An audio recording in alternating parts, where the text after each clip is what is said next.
we have a limited window in which to learn what constitutes real swearing. In languages we learn before adolescence, the swear words carve deep emotional paths. Experiments show that swear words learned early are pulse quickeners, memory sharpeners, and pain killers. But no matter how diligently you study a language after adolescence, you'll never feel the same way about its strongest components. That's cool. I peaked there a little bit. Oh crap, I'm too loud. Let me turn myself down just a little bit. That's cool. So I think this is interesting. I'm trying to learn Spanish a little bit, especially because my girlfriend is very Spanish as far as her heritage goes, and she knows Spanish pretty well. And her mother is Spanish, and they speak Spanish to each other quite frequently. And I don't know what the hell they're saying. They're probably talking about me most of the time. But there is a word in Spanish that is the word for bitch in, English. And the word is puta. Puta, puta. Now that's a really funny word to me because whenever I talk to my girlfriend, and just as a joke, I just say like puta. Her eyes kind of just widen and she's like, "Whoa, oh my gosh, I can't believe you said that." But when I say bitch, that's kind of like if she says bitch to me, I'm like, "Ooh, you got me good there." But when I hear the word puta, it doesn't mean anything. It's incredibly funny to me how languages are just different. The way that she perceives Spanish is so much more different than the way I perceive Spanish because I'm still kind of learning and I have to think about each thing, whereas she understands things so much quicker. And it's just she if I say a bad word in Spanish, she's like, "Oh, whoa, don't say that," because she's really not used to like hearing that kind of language in Spanish. So it's very interesting. She grew up with it. She learned those swear words. So that paragraph proves to be true. That's a very interesting concept that I had not thought of before. Very interesting. For the same reason, the past is indeed a different country when it comes to swearing. As social morals change, taboos shift. Words that would have caused our grandparents to have conniptions now pass without remark. In my native British English, the blasphemies barely cause a twitch of the emotional needle. Conversely, racial slurs frequently appeared in my grandparents' nursery rhymes and books, but for my generation and beyond, the emotional payload of those terms can be devastating. Wow, that's another really interesting thing I never thought about. When I think about swearing and foul language, I think about the cool shit like shit and fuck and bitch and cunt. I guess cunt is kind of offensive now. Um, Penis, vagina, ball sack. Those, the real bad shit, like the criminal shit, the shit that you're gonna get sent to fucking jail for, You know what I'm saying? I didn't really think about like racial slurs and stuff. That's a hot topic right now. That's something that I also didn't really think about as far as like emotional impacts, especially like growing up with different words and stuff like that. I really understand why there's so many white people who are just like so uptight and like, man, why the black people? Why do they hate the N word so much? Oh man, they just need to get over it. It's different.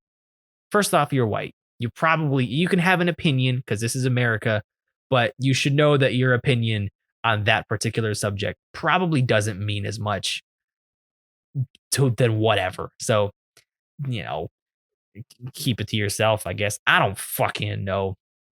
Interesting paragraph. I like it. Very nice. All this makes it damnably difficult. I am a good reader.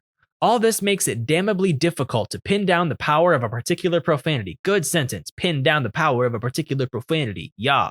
For decades, scientists have looked for something auditory or physical in the act of swearing that explains the catharsis it creates. There has been conjecture that short words, words with powerful fricatives, F, and the voiceless velar stops, K, just feel better. Like, fuck, okay, I get it. Sadly, the research doesn't bear this out. We can't design a more cathartic swear word based on its sound or spelling. Aww. Strong language earns its place through use and custom. As we grow up, we note its impact on those around us, and that gives us both the yardstick and the visceral training required to truly internalize the power of those words. Huh. I would not have guessed that you could just that you can't just like create like the perfect swear word. that's like the most satisfying or the most punchy and have that really mean anything different. I would have assumed that something like fuck would be like a really hard one. Something that's just like that kills you. And you can just create different ones with like harsher sounds. I would have thought that, but apparently that's not the case. That's really interesting, really cool. I'm learning a lot about swearing today. Swearing is interesting to me. I'm doing it more in my life. It feels good. Feels really freaking good. The most cathartic swear word is never going to be a universal. It's always going to be a product of the values of the people who surrounded you growing up. In particular, it depends on the emotional responses of the people whose opinions mattered most to you when you first tried out these words. For me, it was the clip around the ear I got for calling my little brother a twat. For you, there will be some other emotive moment that unveiled power. Without knowing it, the laughter of a friend, the disappointment of a parent, the fury of an enemy taught you how to swear. All right, that is the end of the article. We reached the 11-minute mark. A little bit short for the article. That's kind of why I had to ramble a little bit in the beginning. Hope you guys don't mind. But I decided to talk about this because I'm swearing in my podcasts now. I swear on my live streams on twitch.tv/Danny2, which you should totally follow me if you don't already. I play some really fun games like Mario Maker and Hollow Knight. If you're into that kind of thing, you probably really enjoy watching me play some video games. I stream like on Thursdays now, and if you get the time to like just come over and like hang out on like a like a Thursday night, and then you can just hang out a little bit and we can watch live streams. It's gonna be a good time, if you want to do that. But I swear a lot. That's what I'm trying to say. As of now, I swear a lot. And I swore a fair amount as a kid, just keeping it hidden from the parents and the churchies and the siblings and all the peeps like that.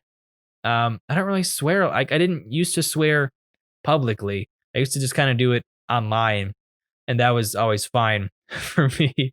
I didn't really feel the need to do it anywhere else. I remember I'm not really throwing my brother under the bus. That's a bad way to put it. I'm going to tell a story that involves my brother. When I was younger, I want to say I was probably like 15, 16, probably closer to 14 to 15. I told him I had just seen a South Park episode, which I was watching that I wasn't supposed to be. I had seen a South Park episode about Tourette's. The fat kid, Eric Cartman, he was really upset that people with Tourette's could get away with swearing just all the time. And in the typical South Park's satire way, he just pretended to have Tourette's. And he was like, fuck, shit, you're a twat. That's not a great impression. I haven't seen South Park in a long time. Sorry. But I thought that was really interesting. That was the first time I'd ever heard about Tourette's. And I still don't know a ton about it. But I remember I told, I said, yeah, so I got to confess something to you. I actually have, I don't know exactly what it is. I every now and then I say these words that like aren't, I say bad words. I've said them before. And sometimes I say words that I don't even know. So I guess there's swear words I don't know that this medical condition just gives me. He was like, wow, that's crazy. I don't know if he believed me or not. I told him pretty quickly after, I'm just kidding. And he got mad at me. So I'm assuming he actually fell for it. Shout out to you, brother. I don't know if I already said his name. I'm sorry. I guess I won't say his name because doxing, privacy. Shout out to my brother who probably doesn't listen. Probably, hey, if you're listening to this right now, send me a text. I love when people text me when they're listening to the podcast and they reference something I said and it takes me way too long to figure out what's going on.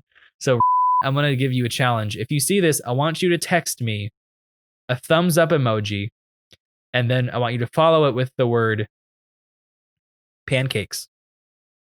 So just thumbs up pancakes. If you're seeing this, also, this is only for my brother. If you guys are listening, I don't know why you guys are eavesdropping on a private conversation. Fuck you guys. Fuck. My brother, whose name I will not say, if you see this, if you hear this, send me thumbs up pancakes. No punctuation, no capital letters, just thumbs up pancakes. I'm going to be confused. And then I'm going to remember that the podcast that I told you to do that. And then I'll send you a reply that's equally as funny and witty. So with that story being out of the way that I decided to tell, swearing is something that I do a lot more in my daily life. And I am comfortable doing it online now, like, audio wise. I can just publicly release something as Danny2 and say, hey, fuck, shit. It's fun. It's a lot of fun. It's so cool. First time I started like texting like my sister or my brother-in-law, and I was like, hey, or talking on the phone, I'm like, hey, ass, ha ha ha, ha fuck, ha ha. Like we say bad words, and it's like, it's funny because it's so normal to most people probably, but it's so foreign to us, and I'm still kind of getting comfortable with it. But it's fun. It's a fun way to communicate. I think it's interesting. It's an interesting aspect to it. I like to say some words that are kind of naughty, and it's nice because they're probably really cathartic for me because I haven't really been able to say them for so long. So whenever I say fuck, it's like, yeah, man, fuck those guys. Like, man, they told me I couldn't say fuck, and I'm over here saying fuck. Yeah. It feels really fucking good. So if you haven't already, leave a swear word today. Unless you're, I guess maybe I shouldn't say that. I got some underage viewers, I think. Some people who are under the age that I guess is appropriate to say this. There's not really like an age appropriate time to swear. I mean, everyone fucking swears, obviously.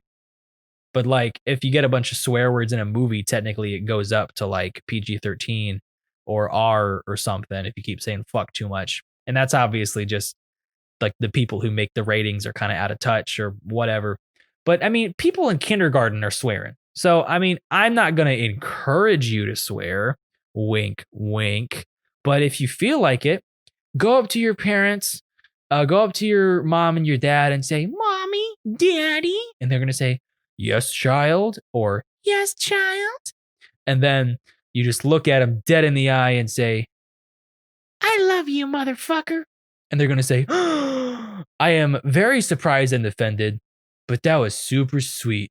I love you too, son fucker. Wait, no. I guess if you're talking to your dad, you could say motherfucker. Assuming this is a heterosexual relationship. Statistically, your parents are heterosexual. You know what? Just fuck it. Just say, hey fucker. If you're confused, just say, hey fucker, I love you, fucker. And then they'll understand it. They'll get you. So with that being said, I was gonna say like leave like your favorite swear word in the chat. I don't know. Go on Discord. I allow swearing in my Discord. If you're in my Discord server, I want you to hop on and say, fuck this podcast episode. It was your worst fucking one. Just to mess with some people. If you want to do that, just say fuck this podcast episode and fuck you. If that's how you want to do it. If you don't want to do that, fuck you. You see what I'm doing there? You see how I'm playing a little game here? It's all just fun and games. It's all fun and games. Welcome to the Fun and Games podcast. So this is going on for too long.